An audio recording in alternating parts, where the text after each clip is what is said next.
재벌이라는 단어는 한국의 대기업 로얄 패밀리를 일컫는 말입니다. 산업시대를 거치면서 다른 나라에는 없는 한국이 만들어낸 독특한 부의 구조이죠. 그래서 사실 한국 같은 의미의 재벌은 독일에는 없습니다. 그러나 젊은 나이에 조 단위의 재산을 상속받아 수십억 또는 수억 유로의 자산을 가지고 있는 젊은 독일인들, 바로 억만장자 2세들은 많이 있죠.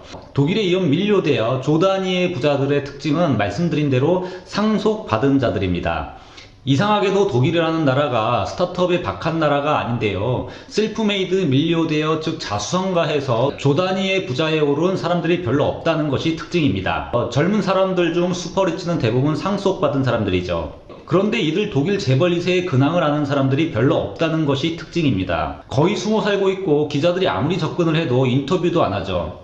그렇다고 특별히 마약을 했거나 나쁜 범죄를 저질렀다는 등 이런 사건 사고도 나오지 않습니다. 걸리지 않는 것인지 아니면 정말 근신하며 사는 것인지 파바라치가 아무리 따라다녀도 전혀 이들의 삶이 세상에 나오지 않고 있죠. 특히 앞으로 상속을 받거나 이미 받은 2세들의 경우 그들의 삶이 비밀에 감춰져 있습니다. 그냥 숨어 산다고 해도 말이 될 듯 합니다. 조용히 살아간다, 이게 이쪽 세상의 룰인 것처럼 보이죠. 오늘 이 시간은 독일 억만장자 2세들에 대해 기사를 찾아봤습니다. 저는 독일어 신문의 관점으로 세상의 모든 이야기를 전하는 독일어 신문을 읽어준 남자 독신남입니다. 안녕하세요, 독신남입니다. 독일은 아시는 대로 전형적인 공업국가입니다. 자동차와 기기 산업이 아주 강하고 화학공업도 이에 묻지 않죠. 그렇다고 IT가 뒤지는 것도 아닙니다. 자율주행 관련 특허도 나름 많이 보유하고 있고요. 광학 등 정밀 광학 측정기 같은 분야는 이미 세계 최고입니다. 물론 2011년에 스타트업으로 시작해 2020년 독일 닥스, 그러니까 다우존슨 같은 독일 닥스 리스트에 상장된 회사도 있습니다. 바로 우리나라 기업 배달의 민족을 인수해서 알려진 기업이죠. 딜리버리 히로입니다. 창업된 지 10년도 안 돼서 전 세계의 배달 서비스를 점령하며 독일 최고의 기업만 들어올 수 있는 닥스의 이름을 올린 혜성과 같이 나타나 급성장한 플랫폼 기업이죠. 그럼에도 독일은 이상하게도 셀프메이드 밀리오데아가 적은 나라 중에 한 나라죠. 그리고 지금 독일 언론은 혁신부재인가라는 질문을 던질 때마다 셀프메이드 밀리오데아가 적은 이유를 묻고는 합니다. 이는 독일뿐만 아니라 유럽이 전반적으로 그렇습니다. 이렇게 독일과 유럽이 미국보다 더 셀프메이드 자수성가형 억만장자가 적은 그 이유는 무엇일까요? 영상 서두에서 말씀드렸다시피 제조국가이고 쉽게 범접하지 못할 고급 제품을 만들고 있기 때문입니다. 제조업 중에 특히 조립공정 라인은 이론만 가지고 되는 것이 아닙니다. 제조 현장에 엄청난 노하우가 수십 년을 걸쳐 내려오고 그것이 바로 경쟁력이 되죠. 머리만 가지고 연구한다고 되는 것들이 아닙니다. 정확하게 말해서 현장에 그 대답이 있고 해봐야 아는 것이죠. 우리나라 모기업에서 칼자이스 광학 정밀 측정기를 가지고 가서 분해를 했고요. 그대로 조립을 해보았는데 정밀도가 확 떨어졌다는 얘기가 바로 이런 조립 공정 과정에서의 노하우가 얼마나 중요한지를 얘기해주는 단적인 예입니다. 독일 경영 매거진 비즈니스 인사이더는 이렇게 독일에서 셀프메이드 밀리오데어가 적은 이유로 독일의 경쟁 구조를 꼽고 있습니다. 신문은 독일의 다음 세대라는 제목으로 기사를 생성했었습니다. 생성 날짜가 2020년 10월 21일입니다. 셀프메이드 억만장자 적지만 그들의 모임이 희망을 보여준다입니다. 이미 제목에서 독일이 자수성가한 억만장자가 상대적으로 적다는 것을 기사화하고 있는데요. 이런 기사 제목이 나오는 이유, 이에 대해 독일 사회가 걱정을 하고 있기는 합니다. 어쨌든 신문은 왜 독일에는 자수성가 억만장자가 적은지 그 이유는 정확히 독일의 산업구조에 있다고 서술하고 있습니다. 미국에 비해 적은 이유가 이미 독일 거대한 제조기업에서 외연을 확장할 대로 다 있다는 시장 구조적인 이유를 꼽습니다. 즉 틈새 시장에서 스타트업이 역할을 할 수는 있는데요. 조 단위의 부자를 만들어줄 만큼의 시장은 이미 기존의 독일 기업들이 모두 투자하고 있는 것이 그 이유가 되겠죠. 또한 프랑스와 이태리도 고급 디자인 제품을 가지고 글로벌 시장에서 그 자리를 확보하고 있습니다. 그리고 커피 머신, 내연기관의 자동차 등 모두 유럽이 잡고 있죠. 전반적으로 유럽이 미국보다 자수성가형 억만장자가 적은 이유가 여기에 있다고 신문은 밝히고 있습니다. 이에 반해 미국은 다르죠. 미국은 새로운 기업이 신기술을 개발하는 구조를 가지고 있습니다. 즉 미국은 스타트업들을 통해서 새로운 시장을 개척하고 불을 쌓는 것이 일반화되어 있는 사회죠.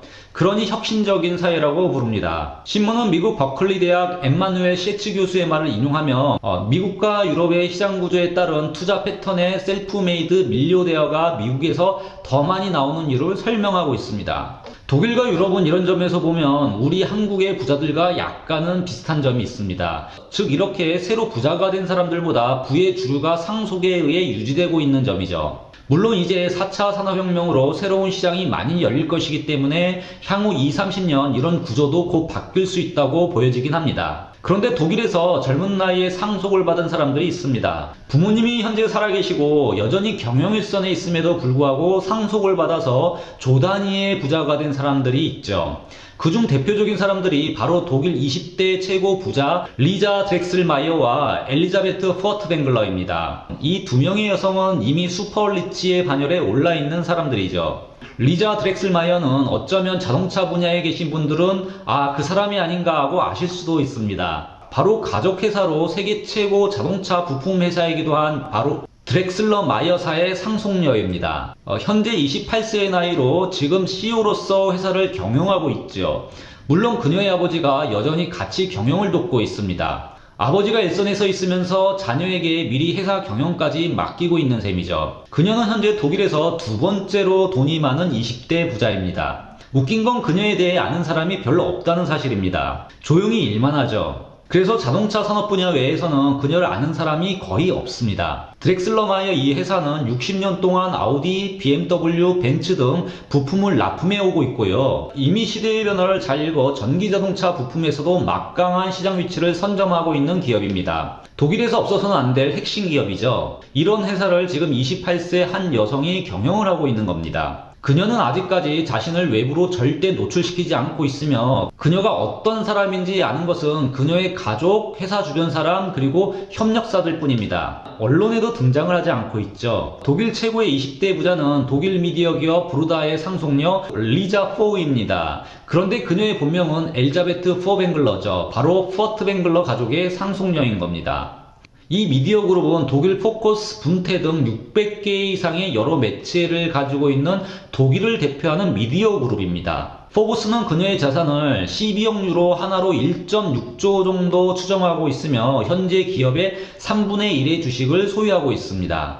포브스에 따르면 그녀는 전 세계의 젊은 부자들 중 6위에 해당이 됩니다. 당연히 부자의 삶으로 살아가는 그녀를 아는 사람들은 별로 없습니다.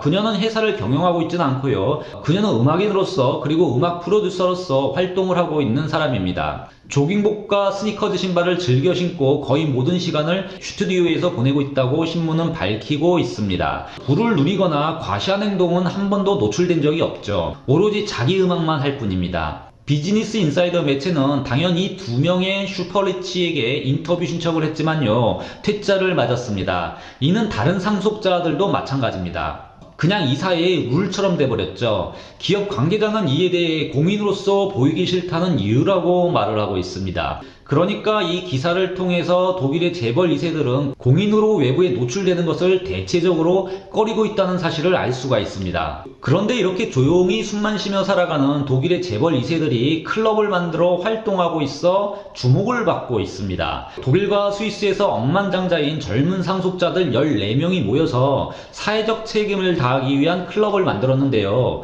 이게 왜 주목을 받느냐면 독일에서는 자수성가한 부자 가족들 사이에서 돈을 어떻게 쓸 것인지, 사회적 책임을 어떻게 할 것인지 이에 대한 얘기를 하는 것은 금기사항이기 때문입니다. 신문은 무명의 상속인과 인터뷰를 통해서 얼마나 이런 주제가 타부시되고 있는지 밝히고 있습니다. 이들은 무엇보다 사회적 책임을 통해 지금 독일 부자들의 문화를 바꾸고 있다고 전하고 있는데요. 모임의 목적을 구현하기 위해서 서로 다른 삶의 환경에서 나오는 여러 경험들을 교환하는 데 모임의 성격을 분명히 밝히고 있습니다. 그러니까 이들이 모인 클럽은 순수 억만장자 클럽이 아니고요. 지금은 14명의 젊은 억만장자가 모여 계획표를 세우고 있지만 이 클럽에는 앞으로 다양한 생활과 경험을 쌓아온 독일과 스위스의 많은 젊은이들이 참여할 것으로 보여집니다. 그리고 이를 통해 이들의 삶도 이제 독일 사회에 조금씩 공개가 될 것으로 보입니다. 매체는 이 클럽이 희망을 보여주고 있다고 전하고 있는데요.